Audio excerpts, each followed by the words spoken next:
So hello guys and welcome back my YouTube channel mobile helper. अगर आप भी use करते हो Vivo V60e 5G का फ़ोन, तो इस वीडियो में आपको हम बताने वाले हैं कि आपके फ़ोन में ऑयलूम प्रॉब्लम उसको सॉल्व कैसे करेंगे। इस वीडियो में लाइव प्रूफ सेटअप करके बताने वाले, या कम आ रहा है ज़्यादा आ रहा है, सब कुछ परफेक्ट सेटिंग करके बताएंगे। फ़ोन की सेटिंग को ओपन करना तो आपके सामने ऐसा इंटरफेस, ऊपर देखिए सर्च का आइकॉन देखने को मिलता है, सर्च बार।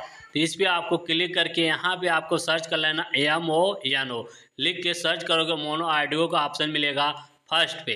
तो इसी वाले ऑप्शन पे क्लिक करिए। मोनो ऑडियो आपका ऑप्शन बंद है, तो इसको ऑन करने के बाद यहाँ पे ऑयलूम का मिल जाता है। यहाँ पे आप ले जाके भगा लीजिए जितना भी परफेक्ट, जहाँ पे ऑयलूम मिलता है लेफ्ट राइट बीच में, वहाँ पे आप सुन के पहले वहाँ पे ले जाके आपको छोड़ देना है।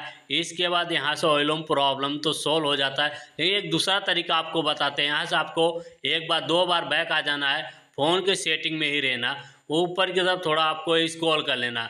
यहाँ साउंड एंड वाइब्रेट ऑप्शन मिलेगा, इसी वाले ऑप्शन पे क्लिक करना। थोड़ा ऊपर स्क्रॉल करते हो, यहाँ पे ऑडियो ऑप्शन देखने को मिल जाए। ये ऑप्शन आप में बंद है, इस अगर यहाँ पे 100% वॉल्यूम बढ़ेगा। अगर ये ऑप्शन को अपने फ़ोन में ऑन कर देते हो, अब यहाँ वॉल्यूम बढ़ाते तो 150% बढ़ जाता है। इसके बाद यहाँ पर अपने हिसाब से एडजस्ट कर सकते हैं। तो हमारा वीडियो कैसा लगा कमेंट में ज़रूर बताना। वीडियो यूजफुल लगे तो लाइक कीजिए।